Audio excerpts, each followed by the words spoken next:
ভাই 3 নম্বর ক্লাস হয়ে গেছে, আজকে 4 নম্বর। 3 হয়ে গেছে, 4 নাম্বার ক্লাস, তাই? জি। আচ্ছা, এটা পড়ে গেছিলাম।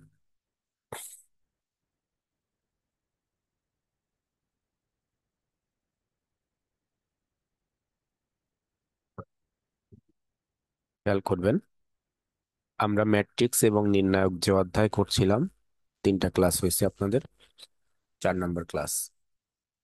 দেখেন, আমরা গতদিন একটা ডিটার সরি ইনভার্স শিখাইছিলাম।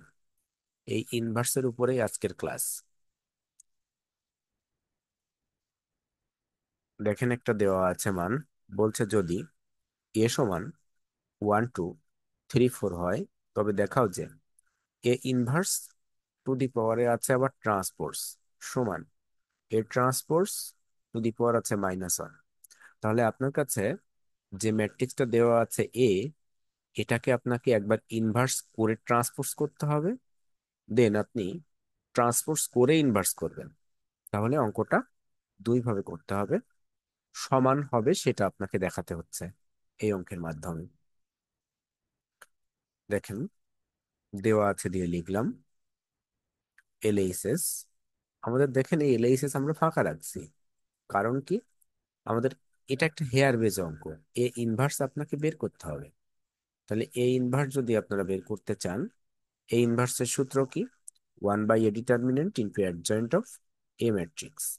তাহলে এই অংশটা আমি ক্যালকুলেশন করব দুইটা শর্তে। একটা হচ্ছে নির্ণায়ক বা ডিটারমিনেন্ট, আর একটা অংশ কোফ্যাক্টর। কারণ আমরা জানি কোফ্যাক্টর থেকে অ্যাডজয়েন্ট হয়, গতদিন শিখছিলাম। দেখেন, তাহলে আমার কাছে যে ডিটারমিনেন্ট আসছে, ডিটারমিনেন্টের শর্ত কি ছিল? প্রথম কর্ণের গুণফল মাইনাস দ্বিতীয় কর্ণের গুণফল, তাহলে 5 × 5 3 × 6, সূত্র অনুযায়ী মাঝে মাইনাস, -1। পরবর্তীতে আপনাকে বলছে কোফ্যাক্টর করতে হবে, কারণ কি? অ্যাডজয়েন্ট করতে গেলে আমরা জানি কোফ্যাক্টর হয়। তাহলে কোফ্যাক্টরের জন্য এই 4টা অংশ আপনাদের গতদিন বুঝাইছিলাম কিভাবে আসে। কারণ এখানে আসে আরেকভাবে বলছি, যে আপনার কাছে মোট যে 9 উপাদান আছে, সেই 9 উপাদানের প্রথম 4 উপাদান, 9 উপাদান এমন হয় আমরা জানি প্লাস মাইনাস মাইনাস প্লাস, এভাবে চলতে থাকে, অর্থাৎ plus minus plus minus plus, এভাবে 9টা উপাদান যায়। তার প্রথম অংশটুকু আমরা এখানে নিতে পারি। তাহলে প্লাস মাইনাস মাইনাস প্লাস, প্রথম যে 4টা অংশ সেটা। এখান থেকে আমরা প্রথম উপাদান, এটা প্রথম উপাদানের জন্য, দ্বিতীয় উপাদান, তৃতীয় উপাদান, এটা চতুর্থ উপাদানের জন্য। তাহলে প্রথম উপাদানের জন্য ক্যালকুলেশন করলে প্রথম উপাদান আমার 1 আছে, সেটা বরাবর সারি কলাম বাদ যায়, তাহলে আসে 5। দ্বিতীয়টা, এখানে 2 এর জন্য 2 বরাবর সারি কলাম বাদ গেলে থাকে 3। পরবর্তীতে এই অংশটা তাহলে 3 এর জন্য 3 বরাবর সারি কলাম বাদ দিলে থাকে 2। আর এই অংশটা 5 এর জন্য 5 বরাবর সারি কলাম বাদ দিলে থাকে 1। তাহলে আমাদের ক্যালকুলেশন আসছে, দেখেন, 5 - 3 - 2 1। এই অংশটা থেকে যখন আমরা অ্যাডজয়েন্ট করব, আমরা জানি কোফ্যাক্টরকে অ্যাডজয়েন্ট করতে গেলে সারিটাকে কলাম আকারে সাজাতে হয়। তাহলে দেখেন, এটা ছিল সারি, এটা লিখছি কলামে, এটা ছিল সারি, এটা লিখছি কলামে। তাহলে প্রথম সারিটা হয়েছে প্রথম কলাম, দ্বিতীয় সারিটা হয়েছে দ্বিতীয় কলাম। এখন দেখেন, এই যে এ ইনভার্স, এই সূত্রে আমরা মান বসাবো। যদি আমরা মান বসাতে চাই, দেখেন মান আসছে 1/-1, কারণ এটা -1 ছিল, আর এখানে অ্যাডজয়েন্ট আছে এটা। তাহলে 5 - 2 - 3 1। ক্যালকুলেশন করলে 1/-1, তাহলে -1। এই -1 দিয়ে সবার সাথে গুণ, তাহলে চিহ্নগুলো শুধুমাত্র পরিবর্তন হয়ে যাচ্ছে, আর যা ছিল তাই আছে। -5 2 3 -1। এই অংশটা আমি এখন দেখেন আমার যে এলএইচএস ছিল সেখানে বসাইলাম। সেখানে যখন এই এ ইনভার্স বসাইলাম, কিন্তু দেখেন আমার এখনো ট্রান্সপোজ করতে হবে। তাহলে এ ইনভার্সের আমরা ট্রান্সপোজ লিখলাম। তাহলে এখন কি হবে? এটার সারিটাকে কলাম আকারে লিখতে হবে। এটা প্রথম সারি প্রথম কলাম, দ্বিতীয় সারি দ্বিতীয় কলাম। এক পার্ট শেষ। কারো কোনো প্রশ্ন আছে?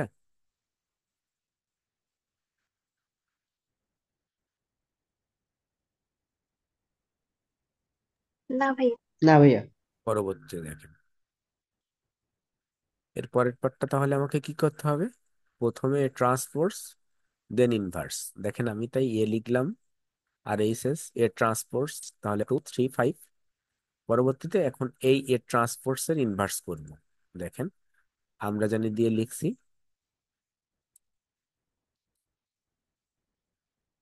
দেখেন আমরা জানি দিয়ে যেটা লিখছিলাম, এখানে এ ইনভার্স কিন্তু আর নাই আমার। আমার কি আছে, এর ট্রান্সপোর্স এর ইনভার্স। তাহলে দেখেন আমি এর ট্রান্সপোর্স লিখছি। আমরা যে এ ইনভার্স এর সূত্র শিখছিলাম, 1/a determinant into adjoint of A matrix, দেখেন আমি সেই একই সূত্রই লিখছি, কিন্তু এর জায়গাটা এর ট্রান্সপোর্স লিখছি, কারণ আমাকে এখন এর ট্রান্সপোর্স নিয়ে কাজ করতে হবে।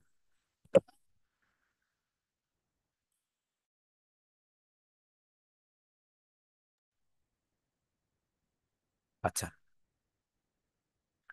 তাহলে দেখেন আমরা এখন এই এর ট্রান্সপোর্স নিয়ে একবার নির্ণয় করব এবং একবার কোফ্যাক্টর করব। দেখেন তাই আমরা করছি, এর ট্রান্সপোর্স ডিটারমিনেন্ট সমান, এটা নিয়ে কাজ কিন্তু এখন। তাহলে প্রথম কর্ণের গুণফল মাইনাস দ্বিতীয় কর্ণের গুণফল, 5 একে 5, 3 2 গুণে 6। দেখেন সেখানেও -1 আসছে। এবার আমাকে কি করতে হবে, কোফ্যাক্টর করতে হবে। তাহলে কোফ্যাক্টর আমি কাকে নিয়ে করব, এর ট্রান্সপোজ অংশ নিয়ে করব।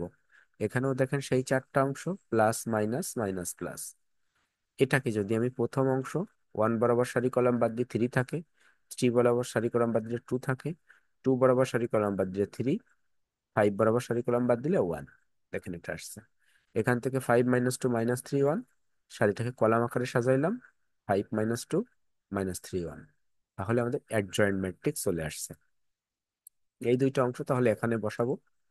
দেখেন 1/-1, কারণ এ ট্রান্সপোর্সের ডিটারমিনেন্টের মান ছিল -1, আর এই যে অ্যাডজয়েন্ট অফ এ ট্রান্সপোর্স ম্যাট্রিক্স 5 - 3 - 2 1।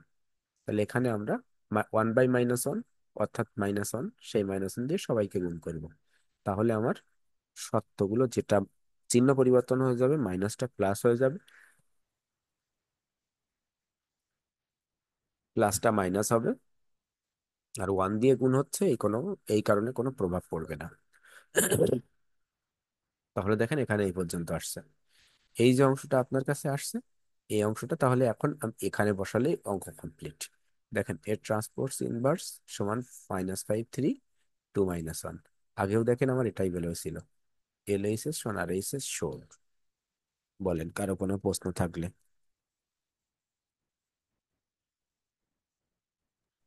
না ভাইয়া, ভাই একটু আচ্ছা, পূর্বের দিকে একটু যাওয়া যাবে, আমি স্ক্রিনশট নিতে পূর্বের, পারিনি। আচ্ছা ঠিক আছে, অবশ্যই যাচ্ছি।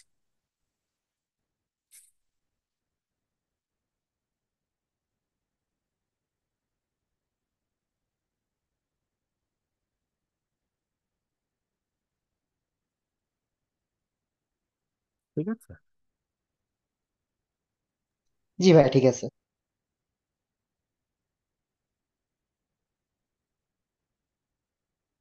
পরবর্তী অঙ্ক দেখেন কি বলছে। বলছে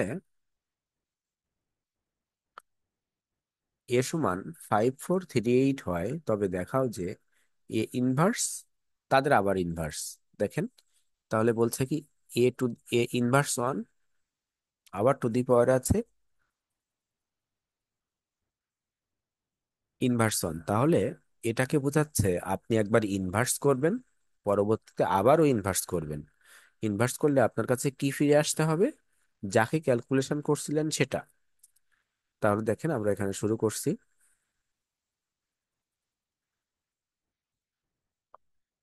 প্রথমে আমরা লিখলাম, সমাধান দেওয়া আছে, এ সমান 5 4 3 8, LHS আমরা ফাঁকা রাখছি। দেখেন এবার এইখানের কি আসছে, এ ইনভার্সের সূত্র, 1/a determinant into adjoint of A matrix. আমরা এর সূত্র করলাম, অর্থাৎ ডিটারমিনেন্ট প্রথমে, প্রথম কর্ণের গুণফল 5 × 40, 3 × 4 = 12, আসলো 28। পরবর্তীতে আমরা কোফ্যাক্টর করলাম, এটা নিয়ে আমার মনে হয় না কারো কোনো সমস্যা আছে। তাহলে অ্যাডজয়েন্ট অফ এ ম্যাট্রিক্স আসছে 8 - 4 - 3 5। তাহলে এই যে অংশটা, এটা ছিল আমার কার মান, এ ইনভার্সের মান। দেখেন আমরা এ ইনভার্সের স্থানে 1/28, 8 - 4 - 3 5 লিখছি। কিন্তু আমি আপনাদেরকে এর প্রথম দিকের ক্লাসে বলছিলাম যদি কখনো আমার ভগ্নাংশ মান থাকে, গুণ আমি করব না, যদি গুণ করি সব কয়টা পূর্ণ সংখ্যা হতে হবে। কিন্তু দেখেন এখানে আমি যদি গুণ করি তাহলে পূর্ণ সংখ্যা হচ্ছে না। তারপরেও আমি গুণ করব একটাই কারণে, কারণ এই অংশটা নিয়ে দেখেন আমাকে আবারও ক্যালকুলেশন করতে হবে। তাই আমি গুণ করলাম। তাহলে গুণ করলে কি হচ্ছে? 8/28 -4/28 -3/28 5/28। এতটুকু নিয়ে কারো কোনো প্রশ্ন আছে? তাহলে আবার গুণ না। গুণ না করার ভাই। কারণটা ছিল কিন্তু এই, ওটা নিয়ে আমি আবার ক্যালকুলেশন করব এই কারণে। তাহলে একটা পার্ট আমার বেরোইছে দেখেন, এ ইনভার্সের মানটা বেরোইছে। এখন এ ইনভার্সের মান যখন বেরোইছে, আবারও একে ইনভার্স করতে হবে। দেখেন আমি এখানে 2 লাইন করে রাখছি, কিন্তু এটা আমার পরবর্তী অংশের ক্যালকুলেশন। এটা এটা দেখেন আমি পরবর্তী পেজে ক্যালকুলেশন, গতদিন এরকম একটা অঙ্ক দেখাইছিলাম না, যে একটা ক্যালকুলেশনের হেয়ার অংশ পরবর্তী পেজে করা ছিল। দেখেন সেটা একইভাবে। আর এইচএস এর সমান 5438, এল এইচ এস সমান আর এইচ এস প্রুফড বা শোড। কিন্তু আমি এ ইনভার্সের আবার ইনভার্স যেটা, সেটা আমি পরের পেজে দেখাচ্ছি ক্যালকুলেশন হেয়ারটা। দেখেন আমি এই ইনভার্সের মানটা এখানে নিয়ে আসছি। তাহলে 8/28 -4/28 -3/28 5/28। দেখেন এটাকে নিয়ে আমি আবার ক্যালকুলেশন করব। দেখেন again we know A inverse to the power inverse সমান, তাহলে এখন যেখানে যেখানে এ ছিল সেখানে হয়ে যাবে এ ইনভার্স। তাই দেখেন 1/a inverse determinant into adjoint of A inverse matrix. এখন আমাদের কি করতে হবে? আমরা দেখেন প্রথমে ডিটারমিনেন্ট করছি, তাহলে ডিটারমিনেন্টের শর্ত কি? প্রথম কর্ণের গুণফল মাইনাস দ্বিতীয় কর্ণের গুণফল। তাহলে এটা প্রথম কর্ণের গুণফল মাইনাস দ্বিতীয় কর্ণের, দেখেন 5 × 8 = 40, 28 × 8 = 784। দুইটা মাইনাস মাইনাস মাইনাস প্লাস, এখানে আর একটা মাইনাস আছে তাই মাইনাস, 3 × 4 = 12, 28 × 8 = 784। তাহলে বাদ দিলে হয়, লসাগু করে বাদ দিলে হয় 1/28। এতটুকু নিয়ে কারো কোনো প্রশ্ন আছে? সেম সত্য, শুধুমাত্র এখানে ভগ্নাংশ আছে।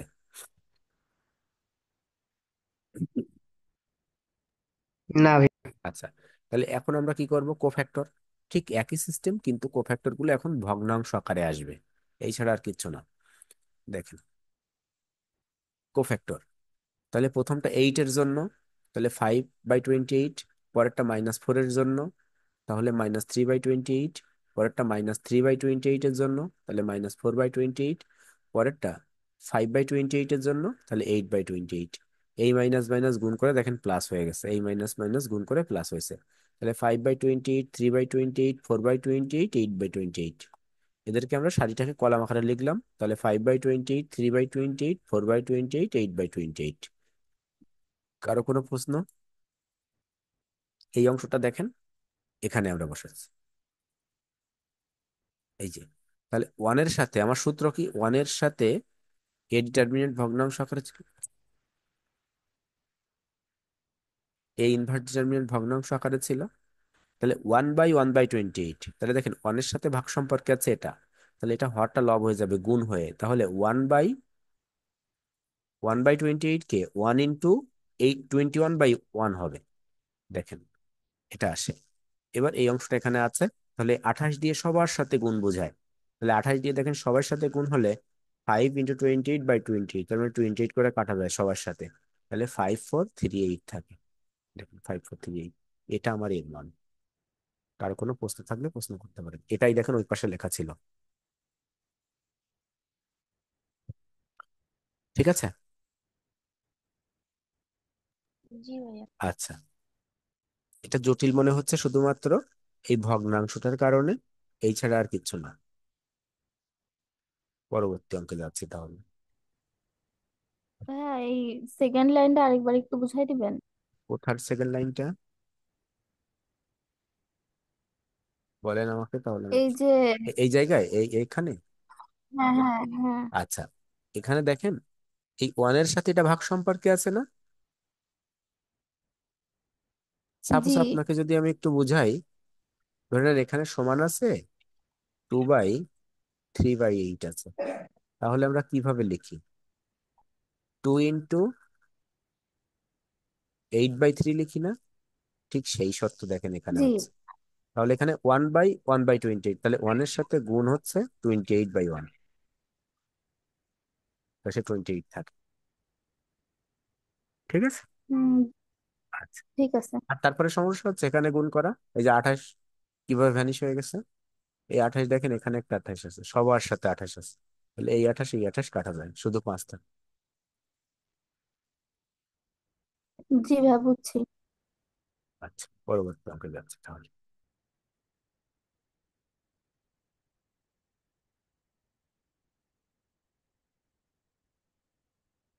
দেখেন 3 কলাম 3 সারি, এটা বলছে যদি এ সমান 3 4 6 1 2 3 8 5 10 হয়, তবে দেখাও যে এ ইনভার্স ইন্টু এ সমান আই।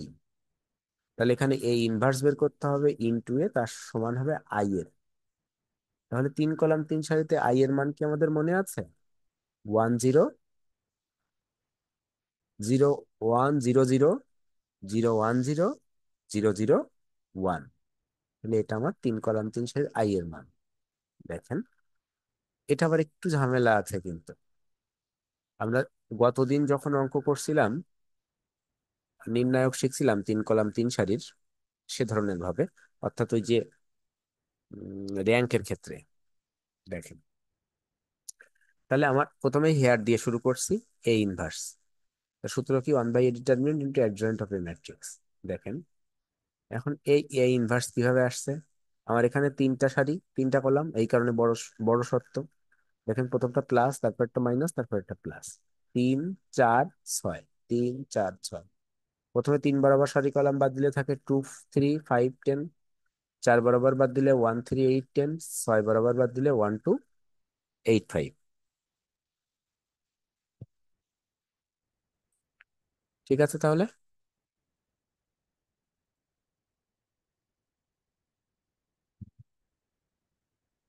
শুনতে পাচ্ছেন আমার কথা? হ্যাঁ। হ্যাঁ ভাইয়া। আচ্ছা, দেখেন তাহলে এই যে অংশটা আমার কাছে আসছে, তাহলে এটা আমরা শর্ত অনুযায়ী কি করি? 3, তাহলে প্রথম কর্ণের গুণফল মাইনাস দ্বিতীয় কর্ণের গুণফল। তাই দেখেন এখানে প্রত্যেকটা অংশ এখানে আসছে, ক্যালকুলেশন করে আমার লাস্ট আসছে কত? 5। এটা আমি কতদিনও শিখাইছিলাম। কোনো প্রশ্ন আছে এতটুকুর উপরে? না ভাইয়া। আচ্ছা, এরপরে আমার কি করতে হবে? কোফ্যাক্টর। দেখেন কোফ্যাক্টরটা অনেক বড় একটা ফরম্যাট, এখানে খেয়াল করবেন খুব ভালো করে।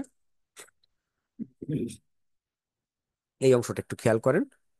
দেখেন plus minus plus minus plus minus plus minus plus. আগের অংশে আমার শুধুমাত্র এই অংশটুকু আসতো, এই অংশটুকু প্রথম এই 4টা। কিন্তু এখন দেখেন আমার সম্পূর্ণটা আসছে। দেখেন এই 3-এর জন্য 3 2, 2 3 5 10। এটাকে যদি বলি এটা 2-এর জন্য, এই 2, তাহলে বাদ দিলে 3 6 8 10। এটার জন্য যদি বলি এটা 10-এর, তাহলে দেখেন 3 4 1 2। দেখেন তো এইখানের এই মানগুলো নিয়ে কারোর কোনো প্রশ্ন আছে কিনা বসানো? ভাইয়া আরেকবার একটু বলেন এটা। আচ্ছা, আমরা নর্মালি যখন 2 কলাম 2 সারিতে শিখছিলাম, ঠিক সেম ভাবে দেখেন এটা 1 2 3, এখানে মোট 9টা, তাহলে এটা প্রথমটার জন্য এই 3। 3 বরাবর সারি কলাম বাদ দেন, দেখেন তো বাকি থাকে কি? 2 3 5 10। দেখেন সেটা কেন বসছে। এটা 2 নাম্বারটার জন্য, এটা 4। তাহলে 4 বরাবর সারি কলাম বাদ দিলে থাকে 1 3 8 10। দেখেন 1 3 8 10। এটা কি 3 নাম্বারটা 6। তাহলে 6 বরাবর বাদ দিলে 1 2 8 5। দেখেন 1 2 8 5। পরবর্তীতে এটা 4 নাম্বারটার জন্য, তাহলে 4 নম্বরে 1 বরাবর সারি কলাম বাদ দেন, দেখেন কি থাকে? 4 6 5 10। এভাবে দেখেন প্রত্যেকটা আছে। যেটার জন্য ক্যালকুলেশন জি করবেন, ভাইয়া, বুঝতে পারছি। যেটার জন্য ক্যালকুলেশন করবেন সেটা বরাবর সারি কলাম বাদ। এবার দেখেন এখানে এসে ক্যালকুলেশন হয়েছে প্রথম কর্ণের গুণফল মাইনাস দ্বিতীয় কর্ণের গুণফল, সামনে প্লাস থাকলে প্লাস আছে, মাইনাস থাকলে মাইনাস আছে, প্লাস মাইনাস করে এটা আসছে। তাহলে আমরা অ্যাড জয়েন করতে গেলে কি হয়? সারিটা কলাম করতে হয়। তাহলে এটা সারি ছিল, এটা কলাম, দ্বিতীয় সারি, দ্বিতীয় কলাম, তৃতীয় সারি, তৃতীয় কলাম। ঠিক আছে? জি ভাইয়া। আচ্ছা, এখন তাহলে আমার কি করণীয়? এই যে ইনভার্স, দেখেন এখানে আর মনে হয় করা নাই, আমার পরবর্তী পেজে চলে যাচ্ছি আমরা। এখানে আর নাই। দেখেন আমরা মান পাইছিলাম, সেই মানটা এখানে বসাইছি। দেখেন এই ইনভার্স, তাহলে 1/5 পাইছিলাম ডিটারমিনেন্টের মান, আর এটা কোফ্যাক্ট অ্যাডজয়েন্টের মান। দেখেন একে ক্যালকুলেশন করা যাচ্ছে না। 1/5 আছে। আমি একে ক্যালকুলেশন এখন করব না। দেখেন, এলএইচএস কি ছিল? এ ইনভার্স ইন্টু এ ইনভার্সের মানেটা ইন্টু এর মানেটা। এই 1/5 বাদ দিয়ে আমি এদেরকে সবারকে গুণ করব। দেখেন, গুণের শর্ত অনুযায়ী প্রথম ম্যাট্রিক্সের সারি, দ্বিতীয় ম্যাট্রিক্সের কলাম, এখানেও তিনটা এখানেও তিনটা গুণ করা যায়। তাই আমরা দেখেন গুণ করছি। এখানে গুণ করলাম,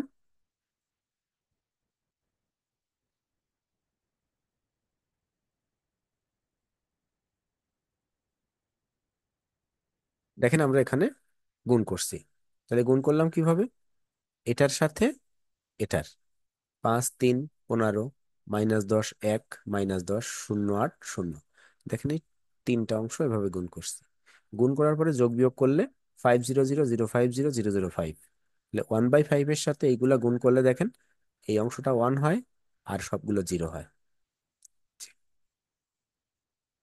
তাহলে আর এইচ এস আই প্রমাণ করতে বলছিল। আমরা জানি আই এর মান 3 কলাম 3 সারিতে 100 0 0 1 0 0 0 1। তাহলে এল এইচ এস সমান আর এইচ এস প্রুফ। কারো কোনো প্রশ্ন আছে? না। না ভাইয়া। আচ্ছা, ভাইয়া। আমরা আগামী ক্লাসে শিখব এই অংশটা। এই অংশটা একটা স্ক্রিনশট দিয়ে রাখবেন আপনারা। এই যে অঙ্ক কয়টা দেখাই দিয়ে যাচ্ছি, একটু বোঝার চেষ্টা করবেন যে কিছু বোঝেন কিনা। এটা নিয়ে আগামী দিন কথা বলবো ক্লাস। এটা সব থেকে বড় অংশ। এখান থেকে আপনি 10 মার্কসের অঙ্ক পাবেন। এই যে পার্টটা আছে, ইনভার্স অথবা বিপরীত ক্রেমার পদ্ধতিতে সমাধান। ঠিক আছে, ভালো থাকবেন আপনারা। আজকে পর্যন্ত।